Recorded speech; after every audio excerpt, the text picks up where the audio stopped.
Seriam os Illuminati uma seita satanista?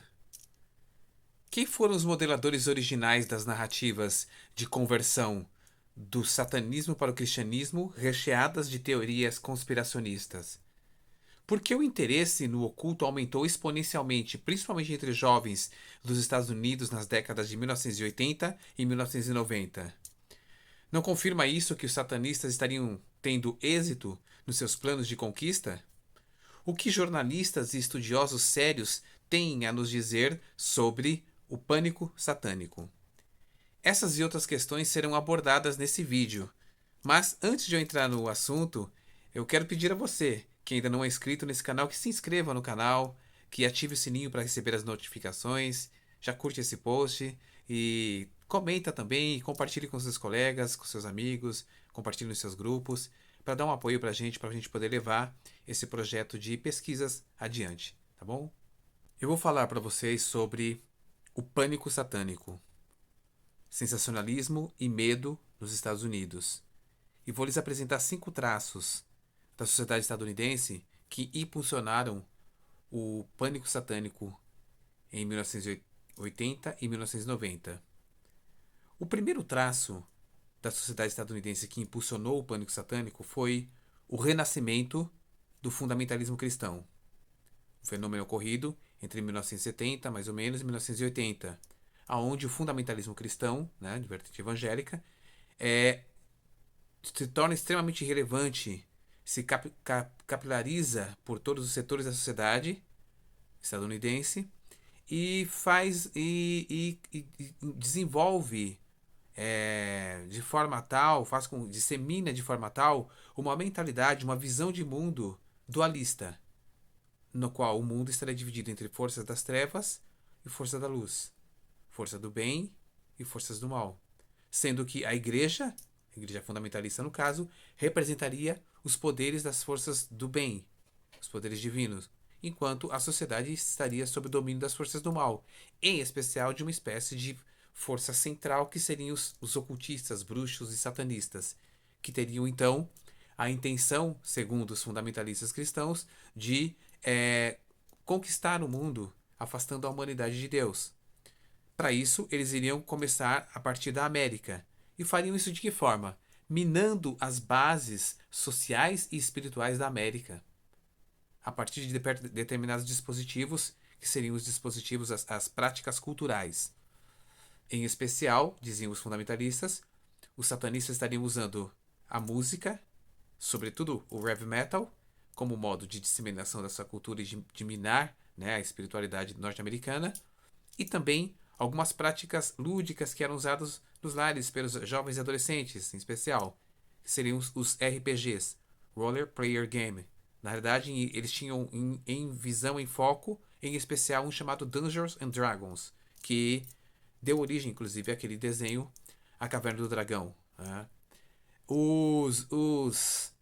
Essa narrativa ela ganhou muita força porque ela, no princípio, isso bem no começo da década de 70, houve 2 homens que plasmaram a narrativa que seria a narrativa modelar, que viria a ser usada por todos os pregadores do fundamentalismo cristão nos anos que se seguiriam. O primeiro dele, o nome dele é Mike Wank, e ele publica um livro em 1972 chamado The Satan Seller. E nesse livro ele afirma que ele tinha sido um alto sacerdote de um grupo satanista e descreve as práticas que haviam naquele grupo satanista, naquela ordem satanista. E também começa a falar de planos que os satanistas tinham, né, para a conquista do mundo a partir da conquista inicialmente da América, né, com essa estratégia de minar as bases espirituais e morais da América. E esse homem ele conta então a narrativa dele de que ele foi membro dessa seita e se converte a Cristo, se converte à igreja, no caso a igreja fundamentalista, e aí ele passa a ensinar, a contar esses segredos dessa ordem satânica. Durante um tempo houve uma ampla citação e ampla divulgação dessa obra e do que ele narrava, né?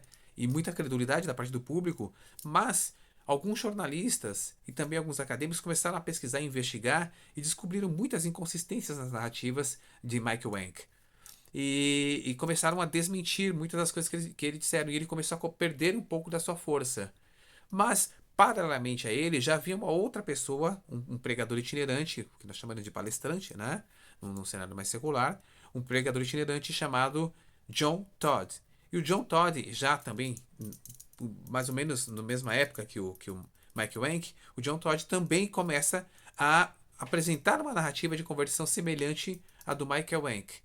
Ele começa também a dizer que ele tinha sido um alto sacerdote de uma ordem satanista poderosa, tal, de nível global, e que tinha as intenções também de conquista do mundo a partir inicialmente da conquista da América, dos Estados Unidos. Só que o John Todd, ele é o cara que dá a pedra de toque nessas narrativas, que são narrativas conspiracionistas, envolvendo a imagética do satânico, né? Porque ele vai colocar um elemento na narrativa que depois vai aparecer em todas as narrativas posteriores de pessoas que se converteram supostamente se converteram do satanismo para o cristianismo, tá? Que ele vai dizer que ele era membro de uma ordem satanista e que essa ordem satanista seria a ordem Illuminati, tá? Então, quando ele faz isso, ele fecha a narrativa de forma tal que a imagem dos Illuminati passa então a ser associada por esse viés, por essa via, né, desse olhar do fundamentalismo cristão, ao satanismo. Então, sempre que se mencionava então os Illuminati em diversos círculos, né, essa visão que foi amplamente difundida na sociedade norte-americana de que os Illuminati seriam uma seita satânica, né, acaba ganhando certa força, né, de tanto ser repetida, de tanto ser repassada, né. É importante dizer, em primeiro lugar, que os Illuminati nunca foram uma seita satanista, tá? Os Illuminati, na verdade, foram uma sociedade secreta, né, que nasce ali na Baviera, em 1776, com um homem chamado Adam Weishaupt, né, e que propunha uma quebra, né, uma contraposição às religiões organizadas e a sua influência na vida política.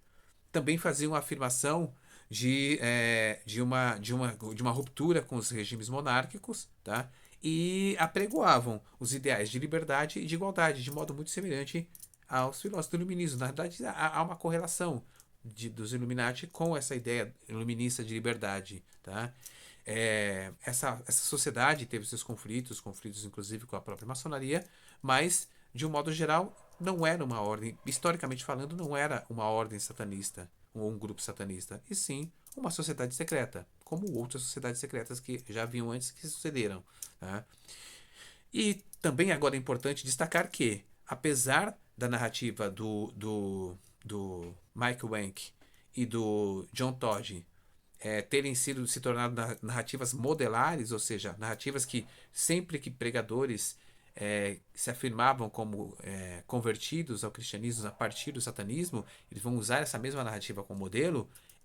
Tanto o Mike Wank quanto o John Todd foram desmentidos amplamente na época em que estavam exercendo seu ministério. Inclusive, passando a ser totalmente desacreditado no cenário, dentro até mesmo de muitos grupos do evangelicalismo norte-americano. Tá? Só que, é claro, essas pessoas fazem seus sucessores. E uma das pessoas que mais se destacou como sucessor dele a partir dos anos 80 em especial foi a Rebecca Brown, uma conferencista também, pregadora itinerante também, depois desenvolve o ministério de batalha espiritual, que ela também vai fazer uma narrativa semelhante de conversão, agora com uma outra personalidade. Ela vai falar de uma sumo sacerdotisa satânica chamada Elaine. Isso ela apresenta na sua obra Ele Veio para Libertar os Cativos. Tá? Então, Rebecca Brown ela também vai seguir a mesma narrativa modelar fundada por Michael Wank e por John Todd. Mas também Rebecca Brown sofrerá seus desmentimentos. Também os pesquisadores, também pesquisadores acadêmicos, também demonstrarão as inconsistências dos seus ensinos e ela irá perder muita força. Mas ainda assim tem uma ampla aceitação no cenário do evangelicalismo, sobretudo dos grupos fundamentalistas.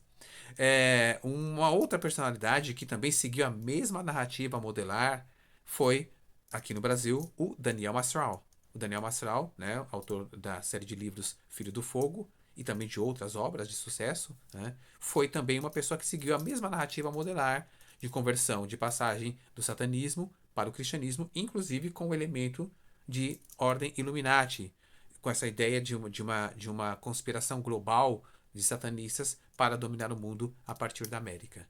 Tá? Então, eu acho que essa narrativa modelar ela vai seguir, apesar de desmentida diversas vezes. Tá? Mesmo assim, ela permanece em face de muitos, digamos assim, sobretudo pegadores itinerantes. Percebe-se que muitos deles não se ligam a ministérios já instituídos, por exemplo, não se tornam, é, digamos assim, ministros de ministérios instituídos. Alguns sim, mas a grande maioria não. Eles geralmente fundam seus próprios ministérios. Tá? O segundo traço da sociedade estadunidense que deu impulso ao pânico satânico foi a cultura dos anos de 1960 a 1970. Né? Esse é um período que nós chamamos de período de contracultura. Né? Então, com o surgimento de diversos movimentos que vão contestar os valores tradicionalmente estabelecidos e sedimentados pela atuação do fundamentalismo cristão. Tá? Nós temos aí o surgimento do movimento hippie, né? Temos aí o surgimento do movimento punk, temos nesse período também a chamada Revolução Sexual, com a emancipação sexual, inclusive das mulheres, né? O movimento pelo direito, né, das mulheres, o movimento pelo direito dos negros, né? Inclusive com a atuação muito potente dos Panteras Negras. É, então, temos aí também nesse período muitos gurus, né, das religiões orientais, né, do hinduísmo, né, do Sanatana Dharma, né, vêm para a América e começam a ensinar, fundam seus ashrams, seus centros de meditação na América, e começam a ensinar a juventude, sobretudo a juventude norte-americana, e isso acirra o medo, o pânico na sociedade de que tudo isso fazia parte desse grande plano de minar, né, as bases morais e espirituais da América para essa conquista mundial. Então, a partir desses movimentos que vão surgindo na década de 1960 e 1970. E por isso que em 1970 começa uma forte reação do fundamentalismo cristão na tentativa de demonizar esses grupos, como eles realmente fizeram, né? Como demonizaram, inclusive, na cultura popular, como eu falei lá, o RPG, né? O Dungeons and Dragons, né? Associando ao satanismo, e também demonizaram o heavy metal, como eu também disse, né? No primeiro item, né? Então, essa reação do fundamentalismo cristão está exatamente em face desse segundo traço da sociedade estadunidense que vai pôr em efervescência o pânico satânico. Então, o terceiro traço da sociedade estadunidense que deu impulso ao pânico satânico foram os casos de infantil que ocorreram nos anos de 1980 e que foram amplamente divulgados pela mídia, mas muitas vezes a mídia divulgava esses casos de forma tal a expor a grande exagero a forma de divulgação, tá? E em alguns dos casos, nesses casos de infantil, eram relatados como eram na realidade invenções que envolviam supostos ritos satânicos, né? Um caso que teve ampla divulgação e que foi considerado inclusive um dos julgamentos mais caros, mais longos e mais caros dos Estados Unidos até então, foi um caso ocorrido na escola infantil chamada McMartin Preschool, em 1984, onde 7 funcionários dessa escola foram acusados de estarem praticando rituais satânicos e nesses rituais de crianças. Tá? Nesse caso, a gente houve um julgamento, como eu falei, foi um julgamento extremamente longo, extremamente oneroso, inclusive para o Estado, e no final das contas, desses 7 acusados, apenas 5 realmente, 5 foram inocentados e apenas 2 realmente estavam cometendo algum tipo de crime, mas não tinha nenhuma relação com nada satânico. Foi apenas uma forma como foi noticiado, que foi colocado ao público, que acabou fazendo essa associação e trazendo então reforçando, né, esse imaginário, esse medo que a sociedade estadunidense já estava tendo do satanismo, né, de uma conspiração satanista. Tá? O quarto traço da sociedade estadunidense que deu impulso ao pânico satânico tem muito a ver com esse terceiro, que é exatamente a própria influência da mídia. A mídia começou a tratar e a noticiar diversos casos sempre de modo sensacionalista, sem devida verificação de fatos e muitas vezes expandindo ou exagerando nas suas apresentações. Começou a surgir uma enxurrada de programas de televisão tratando dos temas de ocultismo, de magia, de bruxaria, de satanismo, com experts e com alguns não tão experts que vinham falar ao público coisas que muitas vezes não tinham nenhuma relação direta com aquilo que eles pretendiam falar. Tá? Além disso, foi nesse período houve uma avalanche também das editoras de livros relacionados ao satanismo e ao ocultismo, várias publicações despertando ainda mais o interesse também de uma certa parcela da população. Enquanto havia uma grande parcela da população com medo generalizado, o medo pânico, né, do satanismo, havia uma outra parcela da população que eram as mais jovens, que acabaram se interessando pelo satanismo e pelo ocultismo, exatamente pelo excesso de publicação e de manchetes em torno disso. Ou seja, a lente de aumento que eles lançaram sobre esse tema acabou causando também uma certa curiosidade e interesse, principalmente dos mais jovens. E isso alimentava ainda mais o medo dos mais velhos, da sociedade de modo geral, crendo que estaria dando certo esse suposto plano satanista, quando na realidade era apenas o resultado da própria ação de exagero no anúncio desses casos que eles estavam fazendo. Tá? A abordagem sensacionalista e sem as devidas verificações. Uma obra que na época fez muito sucesso e que despertou muito interesse também, causou muito pânico, despertou muito interesse, foi uma obra chamada Michelle Remembers, que era um relato muito vívido de uma pessoa que supostamente teria sido membro de uma seita satânica e que teria sofrido diversos rituais lá dentro, é, dentro dessas práticas dessa seita. Né? Então esse livro fez muito sucesso, ele reacendeu novamente a polêmica em torno dessa temática. O quinto e último traço da sociedade estadunidense que deu impulso ao pânico satânico foi a crise moral e a insegurança social em que eles estavam vivendo. Né? Os Estados Unidos estava passando por um momento de uma necessidade de renovação da sua imagem pública. Né? A gente precisa lembrar que eles haviam saído envergonhados da guerra do Vietnã, então a moral do povo estadunidense estava muito baixa, né? Então estavam muito suscetíveis.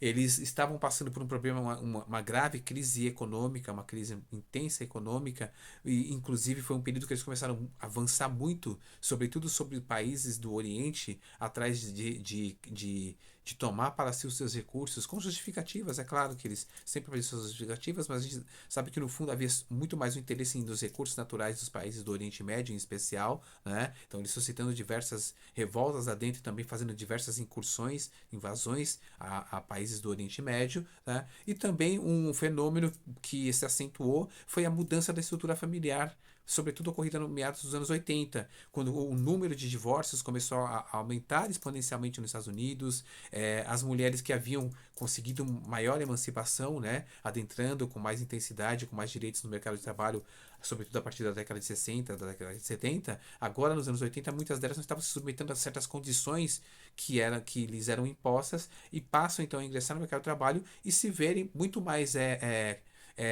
empoderadas para poder se desfazer de casamentos infelizes, de casamentos que lhes traziam sofrimento e dor. Então, tudo isso na perspectiva do fundamentalismo cristão em especial, né?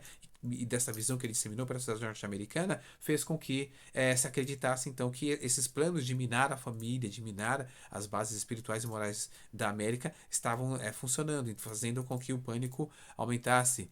Houve também, nesse período dos anos 80 em especial, né, o advento da Guerra Fria, com a divisão do mundo em dois blocos, né, o bloco capitalista, representado pelos Estados Unidos da América, e o bloco socialista, representado, ou comunista, representado pela União Soviética. Né, e sempre a tensão crescente entre esses dois blocos e o risco sempre no horizonte da ocorrência de uma terceira guerra mundial, e uma terceira guerra mundial de dimensões gigantescas, posto que seria agora com nações possuidoras de arsenal nuclear.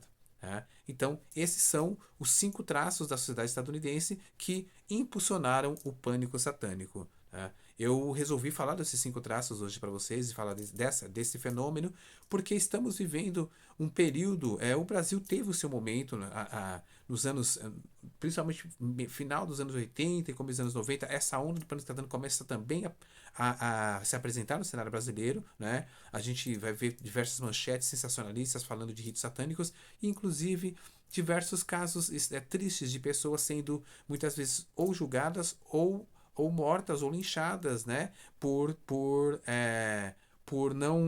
serem acusadas falsamente de praticantes de algum tipo de satanismo, de magia ou de bruxaria. Então, e eu vejo que hoje tem ocorrido coisas semelhantes. Nós estamos vendo a imprensa noticiando alguns casos já de imediato como sendo ligados a rituais satânicos ou rituais mágicos, ou ocultistas ou magísticos.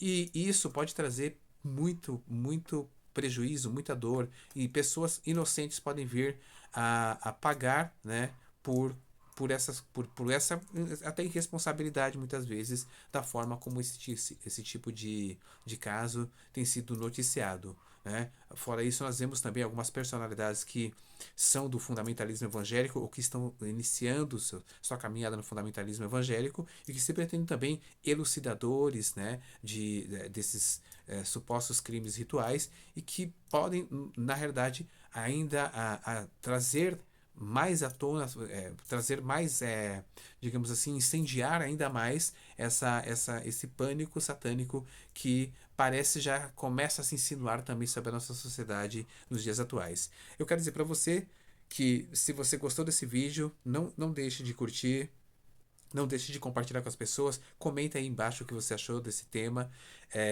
e assina, se inscreve aí no canal para dar essa força, tá? Compartilhe o nosso canal com outras pessoas, vamos divulgar isso para a gente poder refletir mais sobre essas temáticas pela perspectiva da fenomenologia da vida religiosa. Muito obrigado e até mais.